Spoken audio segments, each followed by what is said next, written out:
everyone. Welcome back to English Pod. My name is Marco. And I'm Erica. And today we're bringing you an advanced lesson for all of our advanced learners out there. That's right. And in this lesson, we're visiting a history class. Yes, we're going to be talking about a very interesting topic that's known around the world, which is International Workers' Day. That's right. And we're going to learn a little bit about the history of the workers' movement in the United States. Right, but we're also going to be taking a look at some great words and, of course, a little bit more advanced or complicated structures. That's right. So I guess without further ado, we can get started with the dialogue. All right, everyone, settle down. Let's get started. As you know, an important aspect of becoming a good citizen is understanding the genesis of our legal system. It's not enough to simply memorize our laws. It's necessary that we comprehend why and how they were formed. This brings me to our topic for today. Does anyone know what we celebrate on May 1st? Cinco de Mayo.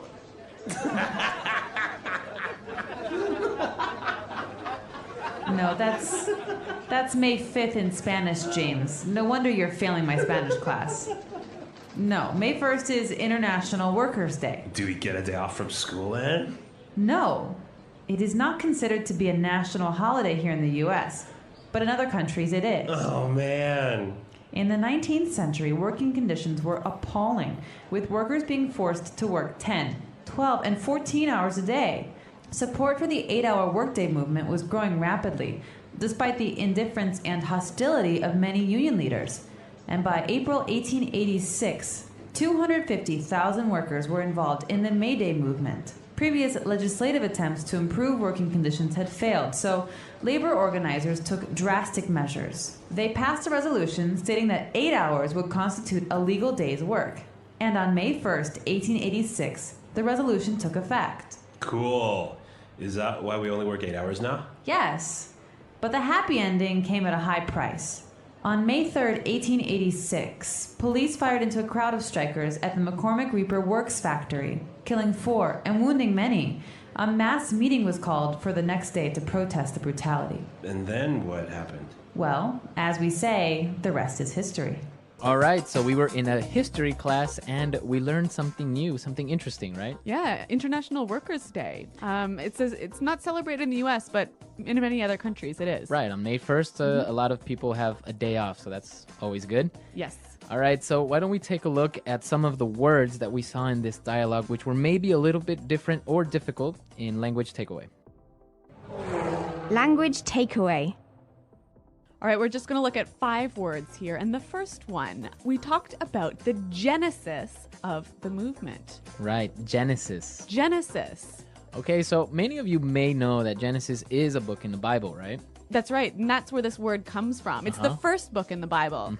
So it's the beginning. Or the origin. Origin. So that's a Genesis. So the genesis of our legal system, you would say. Right. Or the genesis of this problem. So it's the origin. Yeah, it's a little bit of a formal word, isn't it? Yeah, I guess maybe you can say the origin or the beginning. Yeah, but maybe in an academic setting, you can talk about the genesis. Yes, very good.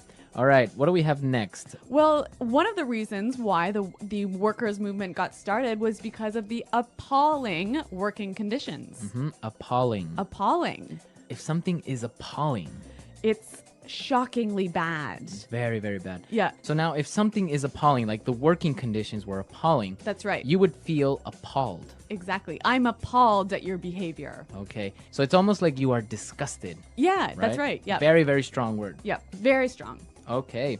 Okay, so the working conditions were appalling and people were setting up this movement, right? But what happened?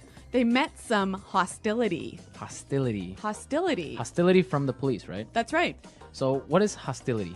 Hostility is the state of receiving an unfriendly reaction. Okay. They acted in a very unfriendly way, and it also suggests, a hint of violence even. Okay. Yeah. Yeah. So if somebody is hostile, they can maybe be aggressive and maybe to a point violent. That's right. Okay. So a hostile person.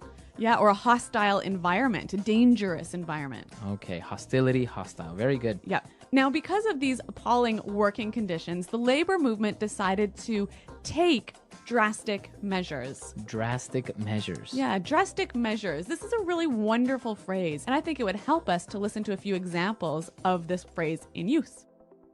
Example 1. The president was faced with some difficult decisions and was forced to take drastic measures to solve the crisis. Example 2. The police took very drastic measures to control the protesters outside the government palace. So we understand drastic measures as extreme actions or decisions, right? Yeah, exactly. I think there's a saying that says desperate times call for drastic measures. No, desperate times call for desperate measures. Oh, dang. Well, okay, but it goes around there somewhere, right? Something so like if, that. If you really have an emergency, you need to do something drastic. You have to take drastic measures, or you can even say take drastic action. Okay, very good. And what about our last word? After the protests ended in violence, people started to get angry because of the brutality the police showed. Okay, brutality. Brutality. So again, maybe brutality and hostility are maybe similar, right? A little bit similar. So brutality is the state of being harsh or very forceful. Okay, so brutality. Now, we also use the word brutal. Right. So that means harsh or very forceful. Now, sometimes we can use that word, but not in a harsh or forceful way, right? Yeah, and it's quite, yeah, I might say something like, oh my God, that test was brutal. Uh-huh, it was brutal or... So it was really hard or really difficult. Right, so that's what you're saying with this word, that it's very hard or it was very intense. Yeah, maybe one more example. Okay, so for example, I can say, oh, I went for a run today and it was brutal. I'm so tired. So it was really difficult. Yeah. Brutal. And Marco, is this something that's used by everyone? That phrase, brutal, using in that context would be for younger people maybe. Not really, you wouldn't really hear older people using it like So that. it's a little bit slangy. Yeah. Okay. All right. Great. So those are 5 interesting vocabulary words. As Marco mentioned, we want to look at some more difficult structures now in Fluency Builder. Fluency Builder. Okay, so we have some phrases that we saw in this dialogue. And, well, let's start with the first one. Well, the teacher opens his discussion by talking about how an understanding of the legal system is an important aspect of being a good citizen. Okay, an important aspect. An important aspect. So, well, maybe we know the word important, right? So what's Obviously. an aspect? A part of something, an important part of something. Okay, so the teacher started with an important aspect of and then specified the idea or what part it belongs to. Right, so it usually follows this form. Noun is an important aspect of noun. Okay, So for example, quality control is an important aspect of keeping customers happy. okay, perfect. A part of. Very good. So aspect sounds a little bit more formal or just a lot more intelligent, right? Yeah, professional. And actually, this is a wonderful way of setting up your idea. So the teacher said that it's an important aspect of understanding the legal system was understanding its origins or its genesis. Yep. And then she moved on and said that it's not enough to simply memorize laws. That's right. It's not enough to simply do something. Okay. So the beginning of this sentence, it is not enough to simply something. By starting a sentence like this, you are indicating that more is required, right? So here, it's not enough to simply memorize the laws. We're saying that most people just memorize the laws, but they need to go further. And understand them. Exactly. Another example would be, it's not enough to simply pass your exams. You must get good grades as well. Right. Or maybe in a business context. It's not enough to simply satisfy your customers. You must impress them. Okay, very good. So that's a very good way of starting out this idea of more is required. That's right. More is required. All right. All right. Well, I want to move on to one final point here. I found this sentence to be really, really interesting. They passed a resolution stating that 8 hours would constitute a legal day's work. Okay, so why is this interesting? Well, I found that, there's 2 verbs going on here. They passed a resolution that 8 hours would constitute a Okay. legal day's work. So we've got 2 verb times going on here at the same time. And I'm wondering about this one would. Okay, so what's happening here? Obviously, this happened in the past. It's like about 100 years ago, right? Right. So the resolution was passed 100 years ago. Right? So this is going on in the past. Right. But there was a future action that was going to happen in consequence of this. Right. So the resolution stated that 8 hours would constitute. So that's like the primary action was the passing of the resolution. And the result is this sort of this event that happens in the past but is a future event to the first primary event. Does that make any sense at all? So this is called the future in the past, right? That's right. Okay, so it's a grammar structure. Many of you maybe know the simple present or the future tenses, but this is a little strange one. And as we said, so maybe it's a little bit difficult to understand the grammar in general. So why don't we take a look at some more examples of how we would use this future in the past? Example 1. The president said that he would cut taxes by 5%. Example 2. I made a promise that I would not smoke anymore. Example 3. Carl told me he would buy a new car. Okay, so now I think it's clear this whole idea of the future in the past, and we'll also be answering any questions on the site if you have any problems, right? That's right. Okay, so why don't we listen to the dialogue one more time, and then we'll come back and talk about this holiday, which is the International Workers' Day. All right, everyone, settle down. Let's get started. As you know, an important aspect of becoming a good citizen is understanding the genesis of our legal system. It's not enough to simply memorize our laws. It's necessary that we comprehend why and how they were formed. This brings me to our topic for today. Does anyone know what we celebrate on May 1st? Cinco de Mayo.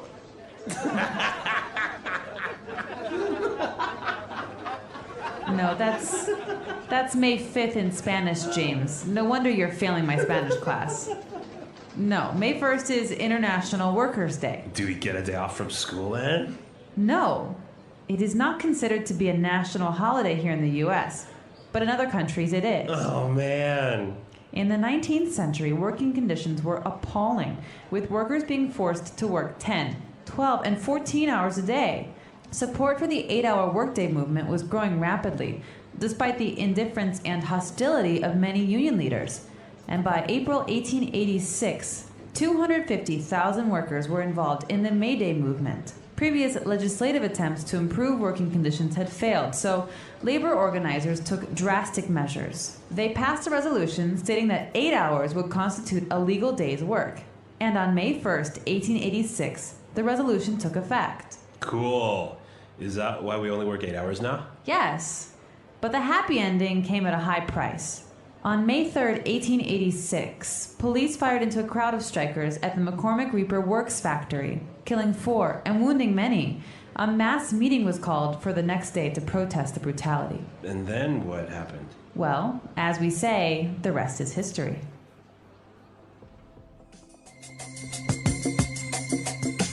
All right, so Erica, in Canada, do you celebrate this? We do, but not on May 1st. Oh, really? When is it? The first weekend in September. Oh, really? And why? I am not 100% sure. I think it's because we already have a long weekend in May because because on the 24th of May is the Queen Victoria's birthday, so we have to celebrate that. Oh, really? Yeah, we can't have 2 vacations in the same month. Oh, wow. Well, yeah, I mean, it's not productive, right? Exactly. Well, what about in Ecuador? Yeah, we do. On May 1st, it's a holiday, and we actually have 2 holidays in May as well, because on the 24th, we actually celebrate the Battle of Pichincha, which is one of the decisive battles for the independence of Ecuador. So we don't mind having 2 holidays in the same month. Well, it sounds like Ecuador has a better holiday schedule than Canada. So No, it is. So yeah, on May 1st, people take vacations, or companies usually on May 1st will do something special for their employees. Oh, that's kind of a nice gesture, isn't it? Yeah, so it's like it's Workers' Day, so they'll set up maybe a barbecue or a trip or something like that. So that's what usually happens on May 1st. Great. Well, what about in your countries, listeners? Do you celebrate May Day? May Day. Yeah. May 1st, right? The English Pod Audio Review. Listen to the meaning, then say the vocabulary word. Relax. Become calm. Settle down. Part. Aspect. Origin. Beginning. Genesis. Understand deeply. Comprehend. The day that all people in a country will be on holiday. National holiday. Terrible, horrible, shocking. Appalling. Showing no interest in. Indifference. The attitude of treating something as enemy. Hostility. Relating to legal system. Legislative. Sudden and severe. Drastic. A formal document stating the wishes of a group.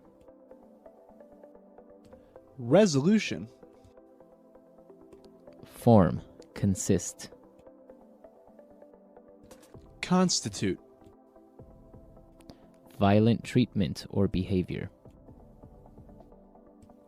Brutality. Shoot guns into a place. Fire into. Describing an event that is done to honor and remember a person or event in history in commemoration of. The lowest socioeconomic class, workers. Proletariat. A public meeting of a large group of people to support or oppose something. Rally. An official statement made by a person who has power. Proclamation. Something like a statue built to remember a person or event from history. Memorial. Let's try that faster. Shoot guns into a place. Fire into. Terrible, horrible, shocking. Appalling. Form. Consist. Constitute. Relax. Become calm. Settle down. Violent treatment or behavior. Brutality. Relating to legal system. Legislative. The attitude of treating something as enemy.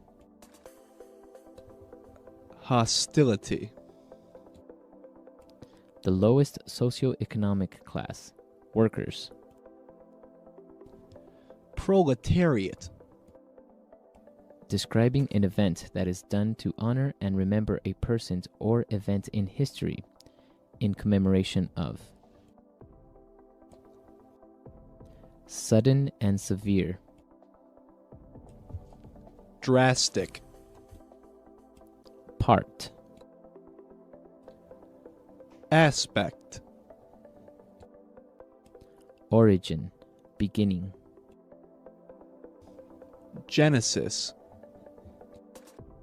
A formal document stating the wishes of a group. Resolution. Something like a statue built to remember a person or event from history. Memorial. The day that all people in a country will be on holiday.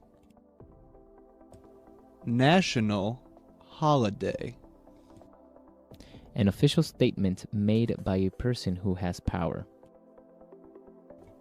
Proclamation. Showing no interest in. Indifference. A public meeting of a large group of people to support or oppose something. Rally. Understand it deeply. Comprehend. Now say the word and hear it in a sentence. Genesis.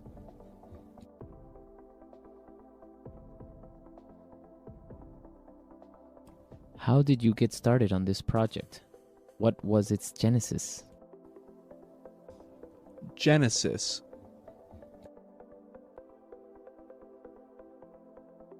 We need to identify the genesis of this problem. Genesis.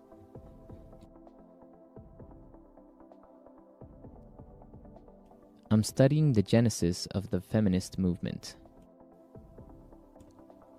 Appalling.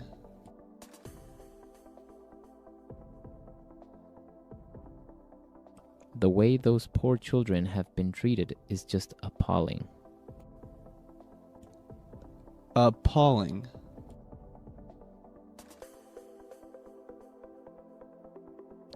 I'm absolutely appalled by your behavior. Appalling.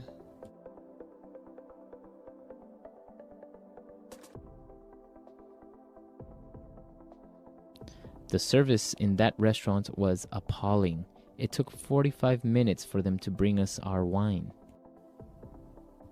Legislative.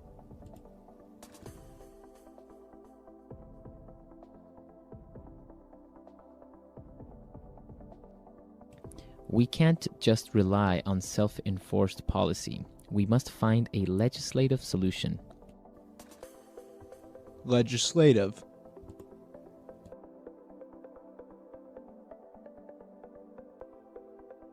I don't know much about the legislative process in the US. Legislative.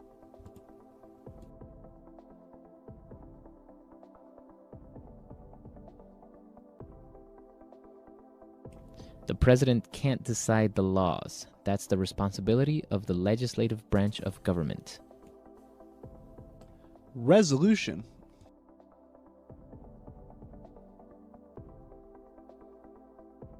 The board will vote on a resolution asking the president to resign. Resolution.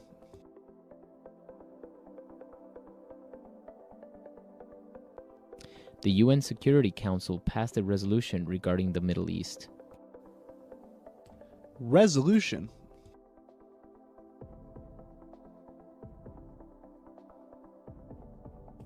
A resolution was introduced in the Senate supporting states' rights.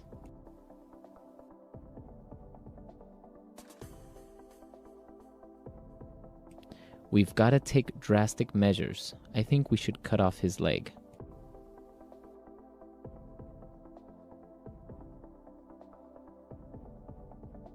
This calls for drastic measures. I'm declaring a state of emergency.